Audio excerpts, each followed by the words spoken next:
Hello, everyone. Welcome to North 40 News and New Scenes NoCo Now. We are live with episode 10, Fort Collins Mayoral Candidate Forum. Today's broadcast is brought to you by Keep NoCo Open. Go to NoCoRecovers.com to see the latest businesses certified to level up. And those businesses, we went to that blue level for level up businesses. So that's a really exciting thing. Our broadcast today is also brought to you by Mountain View Historic Hotel and Cafe in Centennial, Wyoming. Enter now to win 2 nights lodging and 2 lift tickets at north40news.com/ski trip. Each week, we discuss Northern Colorado's most important topics, bringing guests to our show and encouraging questions from our audience on our website and social media. Be sure to send us your question either by email at nnn@north40news.com or on our social media pages on Facebook or YouTube.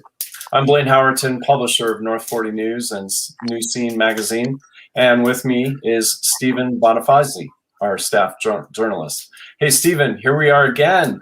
Who do we have with us today? Hey, Blaine, here we are. So today with us, our first guest is Gerry Horak.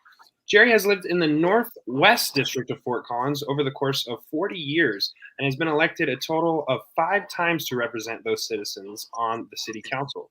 He graduated from Towson University with a bachelor's in economics and geography, Johns Hopkins University with a master's of arts in resource economics, and a doctor of philosophy in wildlife biology from Colorado State University. He currently serves on the Regional Stormwater Authority and a small business advisory board for the state, and is committed to helping the community he lives in and loves. His goal is to facilitate the council working together for the good of the people of Fort Collins. Our next guest is Jeni James Arndt. Jeni has been a Fort Collins resident since she was 3 weeks old, moving to Mozambique, is that right? Mozambique, Africa, when she was in graduate school and in the Peace Corps. Later relocating to Fort Collins with her husband Channing and their 3 children, she now lives 3 blocks from where she was raised. Graduating from Pruder High School, she went on to earn a bachelor's in sociology at Colorado School, as well as a master's in geography from the University of Colorado, followed by a master's in special education, as well as a PhD in literacy from Purdue University. She currently serves as a member of House Rural Affairs and Agricultural Committee, a member of House Business Affairs and Labor Committee, and the Statutory Revision Commission, and has been appointed Vice Chair of the Western Council of State Governments Agriculture and Water Committee, serving on the Colorado Commission of Higher Education additionally in an advisor capacity. Our last but not least guest is Molly Skold. Molly was born and raised in Fort Collins and supports disciplined growth and has ignited energy and collaboration on projects, programs, and events across the community, business sector, and city government. She grew up inspired by her parents and grandparents' rich history of philanthropic and volunteer service throughout the Fort Collins community, graduating from Colorado State University with a bachelor's in marketing and journalism. Molly has held professional positions from being director of public art project through the Greater Omaha Chamber to vice president of marketing and communications at Mutual of Omaha and Midtown Crossing. So guys, how are you doing today? Thanks for being here. Thanks for having us. Doing good. Great to see you. I'm really happy to be here. Well, it's great to be with you guys. And, unfortunately, Molly could not make it today, but we do have some written responses from her that I will be speaking off. And we're so happy to have you guys here with us. And, elections are coming up, right? Next month. Pretty soon. What is that? A couple weeks, right? Right. Yep. March 22nd, voting starts. That's when it starts, yeah. So make sure everybody gets their ballots, right? Yeah, so we've been trying to work on scheduling this candidate forum for about 3 weeks now, and I had some scheduling snafus in the beginning, and then again last week, and then now again this week. So putting 5 schedules together, even in the days of COVID where everybody is at home, I think people are even more busy. So a bit of a bummer that we couldn't get Molly here this week. She was available last week, but not this week. But we did ask her for responses to the exact same questions, which we'll be reading to everyone. Our goal here is to keep this as non-biased and as possible. We want to make sure that everybody gets a fair amount of time to answer those questions, which is why we've provided those questions to the candidates ahead of time, and then also to Molly, since she can't be here today. We'll just read those responses. So I say we get things rolling here. We've got some people on the broadcast watching us live. We also, I would like to mention to those people to feel free to submit your questions on social media there, on YouTube or Facebook, either one of the Facebook pages where you're watching. We'll get those and I'll sort of moderate those a little bit, and we will, at the end of the broadcast, if we have time, then we'll maybe talk about those questions a little bit more. So, Stephen, what's our first question? Well, our first question goes out to both of you. So as a candidate, how do you envision your future focus will be on water for Fort Collins regarding the effects that the Cameron Peak fire will have on our supply? Jerry, would you mind answering that for us? No, I'd love to answer that. I think the effects will be similar to what the High Park fire was in 2012. And what that did is it really, first of all, those fires get so hot, they change the soil composition and actually get a lot of heavy metals, which will then leach out. And so that's always been a concern. Also, the amount of material from erosion, as well as the fire ash and other constituents of the burned ground will get into the polluter and will come down. And luckily, because of the High Park fire, the city built a sedimentation bridge that will help some to get all that stuff out. But it has a significant impact. If it's really bad, like it was in 2013, we'll probably have to work with North Dakota to have an exchange of water. That they'll use the stuff in the river that they can use for irrigation. We'll then be able to use some of their Colorado Big Thompson water, because 50% of our water comes from the polluter, 50% from that. The other one's got to happen is that it needs to be revegetated in the Polluter Basin. Cameron Peak fire where it burned.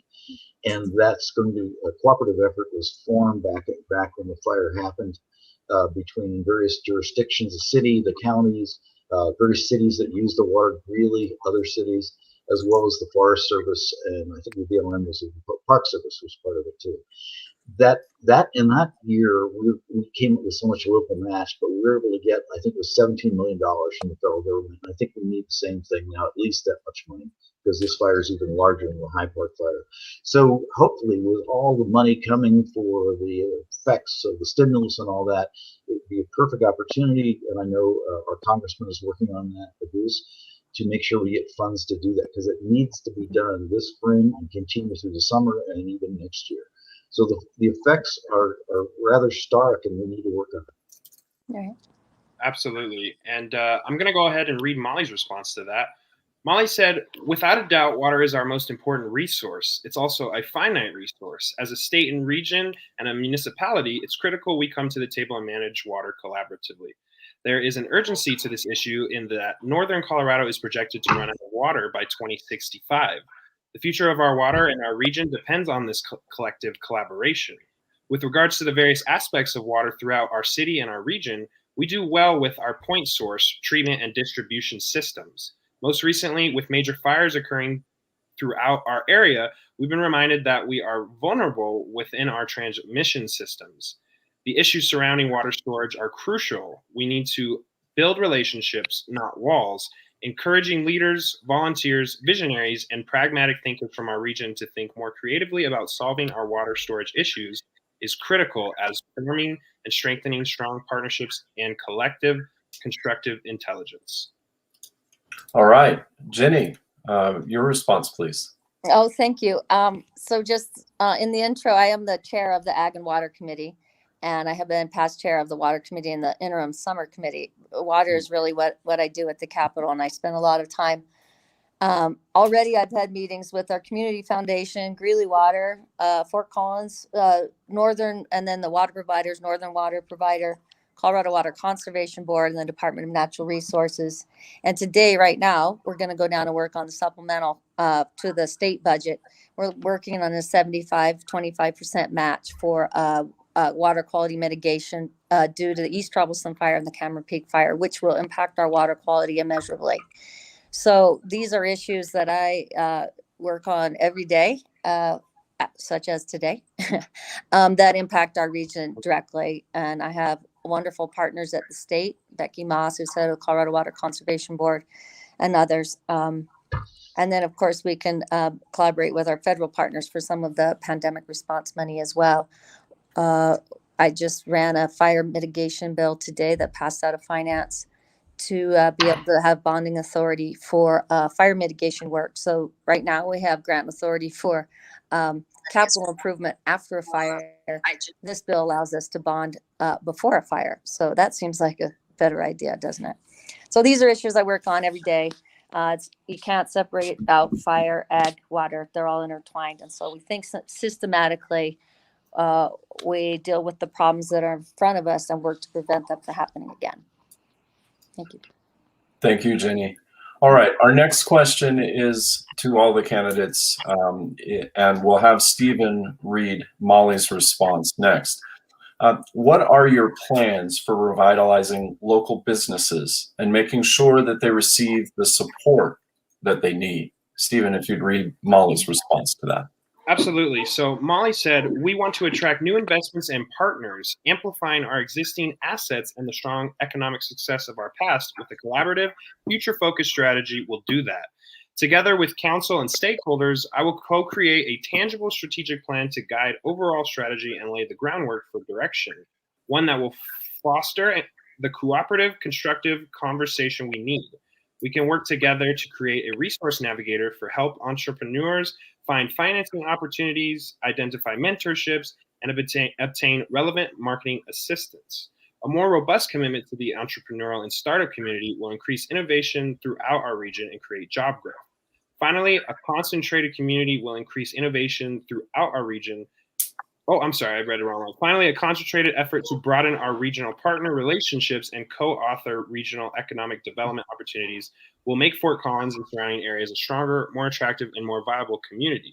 I will encourage a partnership philosophy that works across boundary lines to encourage capital investments throughout northern Colorado to benefit each community.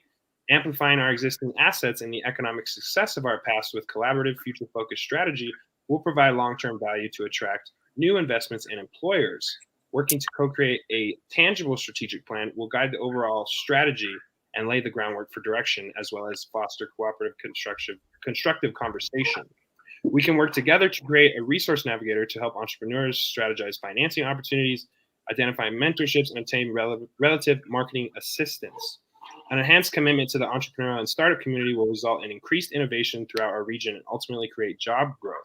Finally, a concentrated effort to broaden our regional partner relationships and co-author regional economic development opportunities will make Fort Collins and the surrounding area a stronger, attractive, more viable community. Instilling a partnership philosophy to work across boundary lines and to encourage capital investments throughout northern Colorado will benefit each community. Okay, Gerry, your response. My response is a little more granular.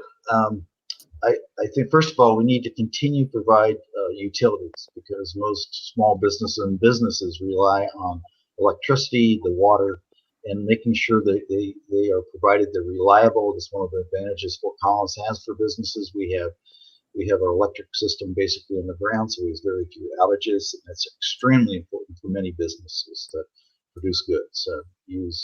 Woodward's one of those, 99.999%. So one of the first things I do is, I would have some meetings with businesses in town to hold a forum to get some feedback from them. We've been working on, the city's been working on this, the county, the state, the federal government, how they're doing. What sort of things do they see that they need? Instead of guessing what they need, I think asking them would be a good way and having a discussion about that. I know some of the ones, the small business around me, little restaurant right at the corner of Mountain and Shields, they submitted plans for putting a covering over their patio. They submitted plans in October. It's now March, and they still haven't got approval. That's not the way it should happen. We should have more staff available to deal with things like these. Are things that we can help small businesses. The other one I'm very concerned about is the Amazon effect, and that's the effect of all the shopping online, which is great. The city still gets sales tax for everything as the state and county do, but it really causes problems for small businesses, for people who have jobs there.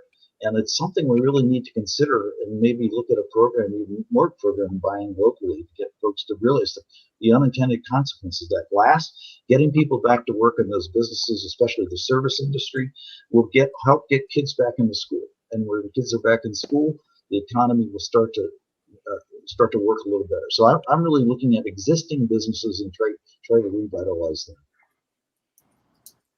Wonderful. Thank you, Gerry. Our next question to all the candidates: how do you plan to get? I don't think Jenny's had a chance. Sorry, I don't think Jenny answered. Oh, I'm sorry, Jenny. Thank you. Okay. No problem. Go No ahead, problem. Jenny. Okay, thanks. So how do we revive local businesses? Well, first thing, I think we need to stay in our lane as government, right? So do no harm, right? And we also need to work against state regulation that's going to get in the way or get in business way, right? So I've always been concerned about that as a legislator, right? So if we understand what local government does, what's in our purview and what's not. So utilities, absolutely. Roads and bridges, absolutely. We need to make it an atmosphere right for business to do what they do best, which is to run their own business. I also like having a expedited, as Gerry mentioned, we want to make sure we're not in the way. So if a business applies for an awning, we give them an answer as quickly as possible, a yes or a no, right? Then we can also change some zoning laws. Why are we building neighborhoods instead of housing developments, right? I live in Old Town or City Park, and we love the restaurants and the little grocery store and stuff. That makes it walkable. That makes it a very pleasant place to be. And I'm sure other neighborhoods would also, people would also like to live more in a neighborhood and less than maybe in a development. We also need to make sure we have good relationship with Colorado State University that has numerous spinoffs from their innovative culture and the small businesses. The Innosphere is a partnership with the city. We need to be able to support that. Let's pay attention to some regional issues that impact our businesses, right? And then there's also the Limerick County Small Business Development with Mike over there. We need to assist where we can, stay out of the way where we need to, and stay in our lane so that we're providing the services that we're good at so they can do the businesses that they're good at. Wonderful. Okay. Well, I'm sorry about trying to skip you there, Jenny. You're fine. It's a podcast. Don't worry about it. Yeah, it's a live broadcast. We're just talking. All right. On to that next question. How do you plan to get residents more involved in the decision-making process in Fort Collins? So let's go with, let's see, we went with Gerry second on the last one. Gerry, let's go with you first on this one. Okay, I'd be delighted to. One of the things when I've been on council before, I've really tried to get citizens involved. I've started the listening session the council now does regularly. I started those about 8 years ago. And what I do is try to get out in the community twice a month to in a coffee shop or some easy setting for people to be there and talking to people about the issues that they care about, hearing their questions. What I love about it is just the ideas that come up. Citizens come up with great ideas and to take a look if we can do them. And as mayor, one of the things I plan to do is do that around town. And not have the citizens come to me, go to where the citizens are. I'm also going to ask the council members periodically if I can join them in their listening session so I can hear what they're hearing from their constituents. I think we need to keep it always expanding the idea. Another one I do, and I will encourage other council members, when I've been on council, I've responded to every email, and that's even sometimes we'll get 500 or 700 of them on some controversial issue, as well as text, letters, which you don't get too much anymore, but phone calls, etc. And I think it's extremely important because I think citizens want to know they're being heard. They want to know that their elected officials are taking their issues into consideration.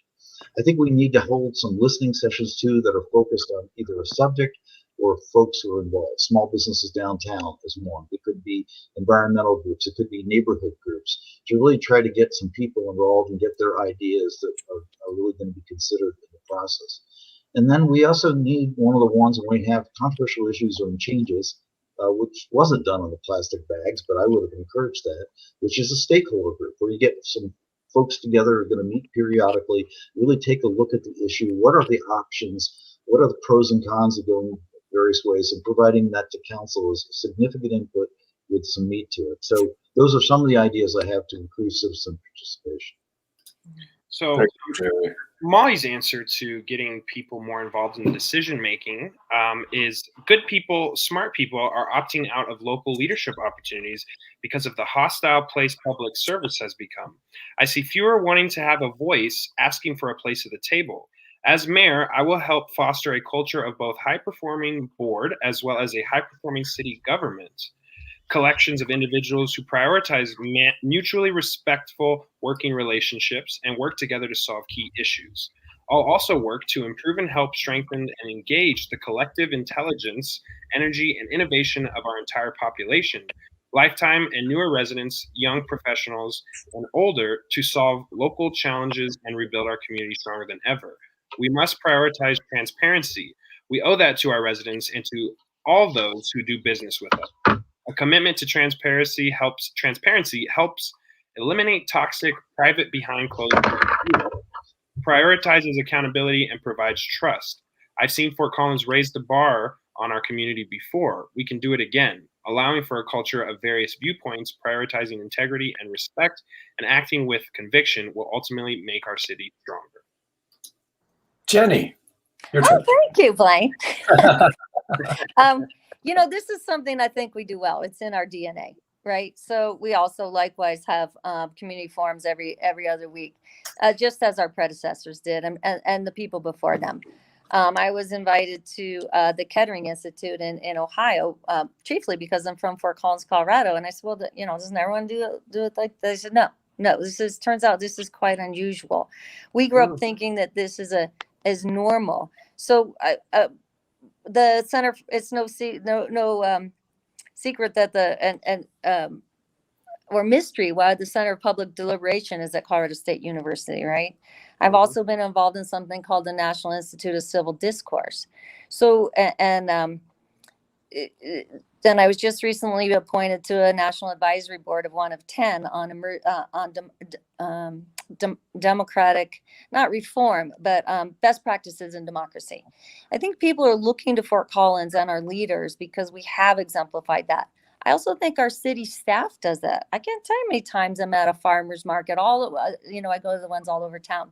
And there'll be a city staff person just taking a poll, writing it down, being transparent with the data. Hey, we're out here today asking the citizens this question.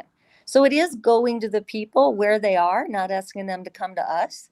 We are good at listening and learning. The staff's amazing. I think our electeds have been great. And I also think more people actually are interested in running for office than ever before.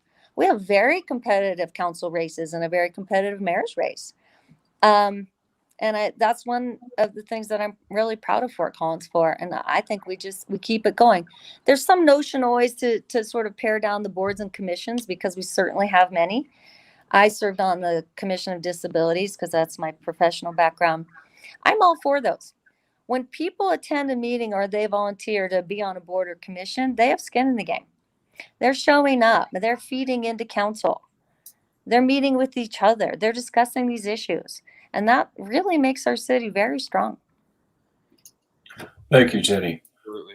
Obviously, with COVID and all of the stuff that's going on, that has been going on over the last year, sales tax revenues and all sorts of city programs have been affected. So this next question is centered around finances for the city. And we'll have Stephen read Molly's response first on this. If elected, what steps would you take to put Fort Collins on a firmer financial footing? So Molly said, amplifying our existing assets and the economic success of our past with a collaborative, future-focused strategy will provide long-term value to attract new investments and employers.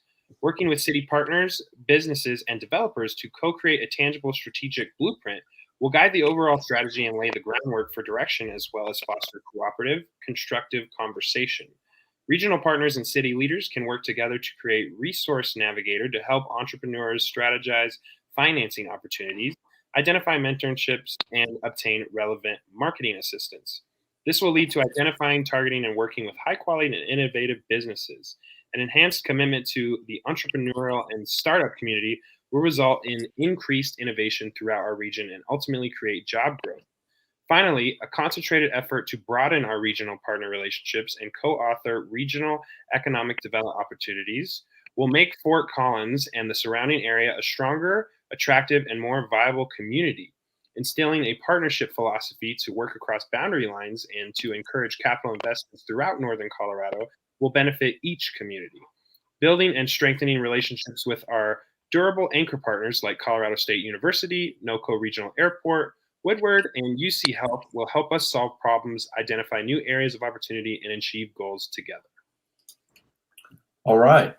Gerry, your response to it. Isn't it Jenny's turn to a second? I haven't had hit the last yet. Either way, it really doesn't matter to me. No, I'll go. Anyway, so this is a really important question, but it really deals with the sources of our revenue. The primary source of our revenue is sales tax. So the good news is, because of the agreement the state of Colorado has been able to get, as well as cities, that most retailers now have to pay the sales tax. So the city, the state, the county get the right amount of money they should.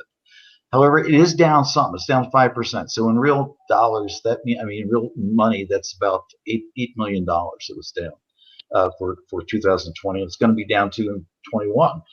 So the money comes in okay. Where the other issue is dealing with property tax, and that's going to have a serious drop. The reason it's going to have a serious drop is if you travel around town, there's nearly a realtor sign in front of every commercial establishment or retail establishments. And therefore, the people now are renegotiating leases, and the value of the building isn't what it took to build, it's what the revenue that comes out of it. So those values of this building dropping, which then means property tax will drop. This affects the city some. About 10% of our revenue is from property tax. The county will have a huge effect because most of their revenue is from property tax. So these are going to be some big changes. I think we need to take a harder look at how the city's spending money. The example that two examples. One is when COVID hit and people realized that the city manager has made a good decision not to hire seasonals and not to lay off some part-time people. However, at the same time, all recreation was closed down. Centers, the Lincoln Center was closed down, and the Senior Center was closed down. However, no full-time FTEs, no full-time employees were furloughed. Woodward had the similar thing happen, and they lost a contract with Boeing, or it was delayed. 150 people were laid off immediately. I think the city did not use the money wisely then. That we need to take a look at service levels and the amount of staff that we need resources for those. Another example is dealing with parks in the 2021 budget.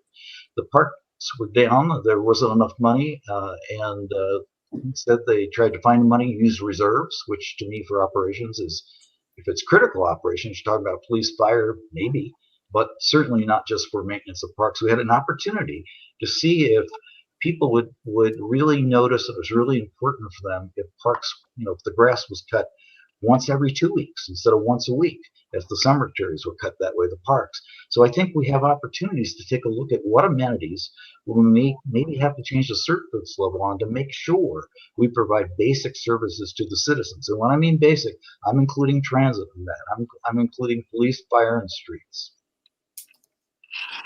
Great. Jenny, I promise on the next one you'll go first. I'm easy. Go ahead, Jenny. Yeah, so after the great pandemic of 1918, we got the roaring 20s, right? I think once we get over this hump, we are going to come roaring back. I know state revenues, we had estimated a huge loss, and we actually had to have a special session to actually get money out the door that we had brought in so we need to spend that and get that back to the people as soon as possible as a nonprofit organization that called the government. I think that we're going to bounce back. I think in the meantime, Fort Collins, in my view, is continuously punched below its weight, okay, in state and federal affairs. And I'm happy to be the front door, the ambassador of Fort Collins, to get in there, get our share of COVID relief, get it back to the city, and redistribute that for the services that we can provide to the people. Let's do that. Let's keep our small businesses open. The relief is coming. It's on its way. The federal government's just passing another big package. The state's helping out. We're going to get over this hump. We're going to bounce back. In the meantime, the government, we have to live within our means, right? We have to spend wisely, and we have to consider what our core services are and provide those, at the same time advocating for our city in all sorts of ways. And then also, as I said, in the small business answer and the big business answer, when we can, just get out of the way and let them roll. We have great businesses here.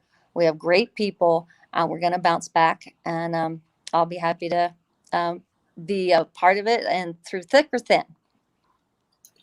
All right, great. Well, I'll say I've lived in Fort Collins for quite a while, and I never feel like there's a lot of crime here, but there's crime here, and it's an issue. And so our next question is centered around crime rates in Fort Collins. Here's the question. Jenny, you'll be the first respondent on this one. Crime rates in Fort Collins have declined over the years from a total of 4,923 offenses in 2008 to 3,915 offenses in 2018, according to the city government's website. As mayor, how would you ensure that crime will continue to decline? Jenny? Well, we work with our public safety officers. We also need to step up some of our services, right? We need to ensure that I just missed a boat. We need to ensure that we're doing all of that. I just read or heard, I forget which one, that Austin, the city of Austin, dedicated a certain amount of their building space or commercial space to the homelessness, and crime went down. So we're going to think systematically about public safety, right? Fort Collins has been on the forefront of the mental health response providers, and I'm proud of that. I think we can do more. Right. And then when we step in with services for the people, I personally trust people. I don't think they want to commit crimes. I think sometimes people are driven to it for different reasons. Sometimes there's addiction issues. Sometimes there's just flat poverty. There's need. And sometimes there's mental health issues. So I think we hit it all like that. We need to support our police, our public safety officers, and we need to give them the support they need, because they can't be absolutely everything to everyone. So we need to come in with extra support for them in areas that they know that and that they have told me that they would like that support as well. So I think we think systematically and think with the public safety in mind. Mm-hmm. Wonderful. Thank you, Jenny. And for those of you who joined us maybe a little bit into the broadcast, Molly Skold can't be with us today, and that was due to a scheduling snafu, between 3 weeks of trying to get 5 schedules together. So Stephen Bonifazi is going to read Molly's response. And again, that question is, as mayor, how would you ensure that crime in Fort Collins will continue to decline? Stephen? So Molly said, I believe strongly that our Fort Collins Police Services agency is here to serve everyone throughout the community. With that, there are some very real, unique concerns from members of our community. These concerns need to be addressed continuously with respect, compassion, and care. Oversight and awareness of concerns expressed need to be addressed continuously so that we will continue to have a safe, friendly, and inclusive city for all who live here. The fact that the Fort Collins Police Services is accredited by CLEA, the Commission on Accreditation for Law Enforcement Agencies, means that there are checks and balances within the department and a clear focus and direction on specific and measurable goals. Continued monitoring, collaboration with integrated community partners, and ongoing relationship building will continue to make our police services program stronger throughout the community. A little slow on the take there. I got us out of there. Thank you, Stephen. It's a challenging live broadcast, trying to moderate and switch and all that fun stuff. So yeah. So Gerry, your turn. Thanks. Well, I'm a data-driven guy, and so I also looked at this issue. In 2019, it again dropped to 3,859 offenses, and these are not misdemeanors. These are real felony type issues. And so, looking at that data, that we have to really look at continuous improvement. So there were 3 areas where crime went up actually.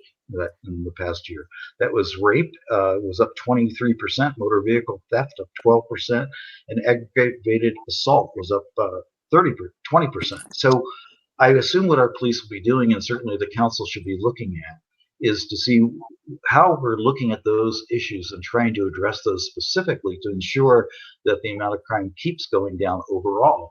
But that doesn't mean every category of crime is down. We have a neighborhood unit, the net that enforcement that really takes a look at some of these issues. The motor vehicle thefts have been up, as well as the misdemeanor types things, people's windows being smashed, people breaking into cars, stealing things. So I think we ask our police to take a look at that. And as we're looking at the budget in 22, 23, as well as maybe a revision of the 21 budget, to see what sort of ideas they have and programs they could offer to try to reduce those areas of crime. Thank you. Great. Thank you. It looks like we just lost Jenny there for a moment. She'll probably come back and join us. A tech issue probably. So we'll push her down a little bit on the list for responses.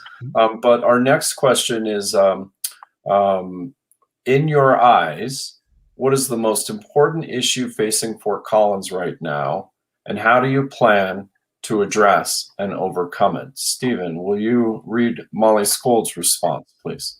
Absolutely. So Molly said, our economy is our top priority and the economic vitality of our community. I will help lead the community discussion about job creation and seizing what may be productive, proactive opportunities to grow our primary job base. In order for our quality of life to be sustainable, our city must attract and retain good jobs. I'm firmly committed to developing public-private partnerships to accelerate Fort Collins' future. I don't just talk about public-private partnerships. I'm working on them currently. I understand how to initiate these partnerships and why they are vital to the overall health of a community. I've had the privilege of igniting these impactful collaborations throughout my career, channeling their potential into real, long-lasting community benefit. Once elected, I will also be exploring public-private employment and housing solutions for those in need. Being a jobs-friendly community means you are a community that values durable partners. Our durable partners include CSU, Woodward, UC Health, Poudre School District, and so many others.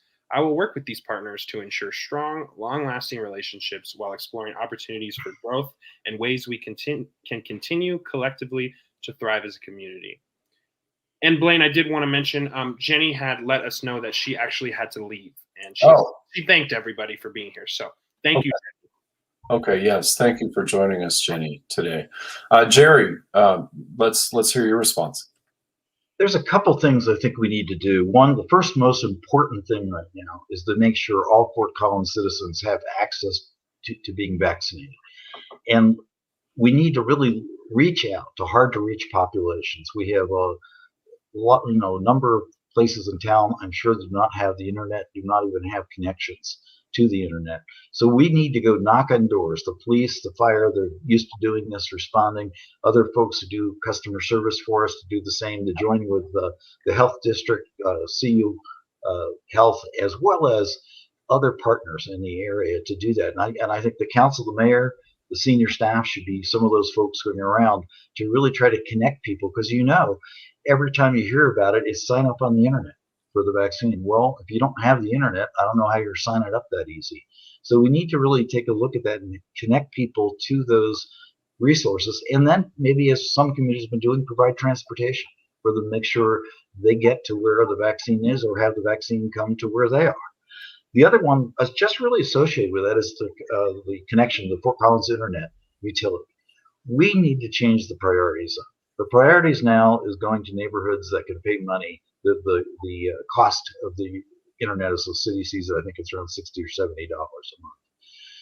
We need to make sure low-income communities, hard-to-reach populations, get the internet first, not last, because that changes things. For I was talking about the vaccine, children who are now on Zoom, or even if they're not going to be on Zoom, they're being back in school. All the homework, all the research is done on the internet. So I don't know how these kids can expect to be staying up with other students when they have the same access. The other one is for their parents, even, that you can get educational opportunities to learn other jobs, even get other jobs if you have the internet. If you're in the service industry, you'd probably be fine on the internet doing customer service.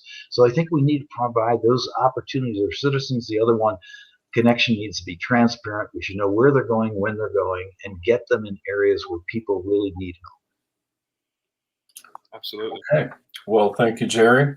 And since Jeni left, we didn't get her response to this particular question, which is what, in your eyes as a candidate, what is the most important issue facing Fort Collins right now, and how do you plan to address and overcome it?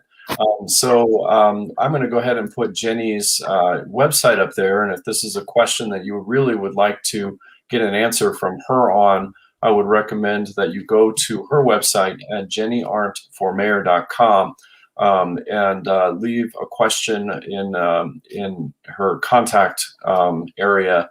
I know that she is very good about responding to her emails and looking at her website. So that would be a very good thing to do. All right. Well, that should wrap things up for us today. Thank you very much for joining us, Gerry, and also Jeni, and also Molly, for your responses. I wish we could have had all 5 of our schedules sync up, but it just kind of, that's the way it is.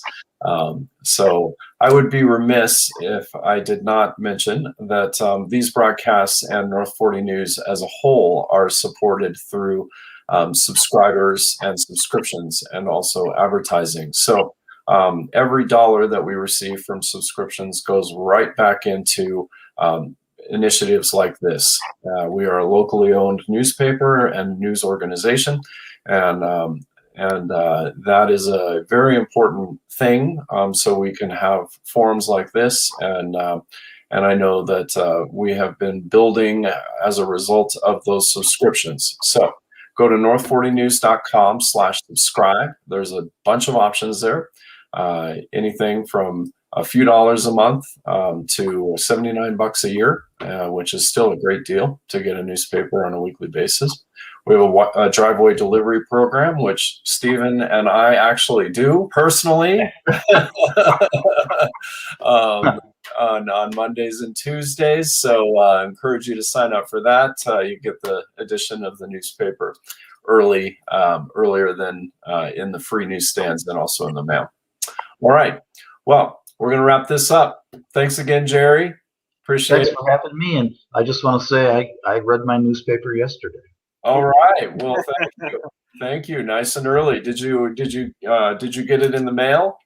Yes, I got it in the mail. Okay. That's great. We're about 1 to 2 days out between the time that we mail it, and the great post office here in Fort Collins has been super helpful in speeding up that delivery. So I'm glad you got it. Thanks for publishing it. And I also would just thank you. I mean this. Thanks for having the courage to try to keep this newspaper going and willing to risk to do that, because we just need more different outlets to we used to have more in the city, and I'm glad to see you're doing this there. And I think you provide a different perspective, how you're covering different towns in in Larimer County and trying to give people a flavor for what's happening. Yeah, well, I appreciate that shout out. It's been 4 years in the making, and North 40 News almost went under about 4 years ago, and I took it on, and I did take that risk, and it's still a risk. It's still a risk. I think anything worthwhile doing in life is a risk. Yeah, that's right. I don't mind it one bit. I actually really enjoy writing the publisher's letters and some of the other things that are in there every week. So I do encourage everybody to take a look at it and read it and support us. Like I said, every dollar counts. So, all right, we're going to wrap this up today. Thank you, Stephen. Thank you, Gerry. I hope you all have a wonderful weekend and stay warm. Yep. Yes. And vote. And vote.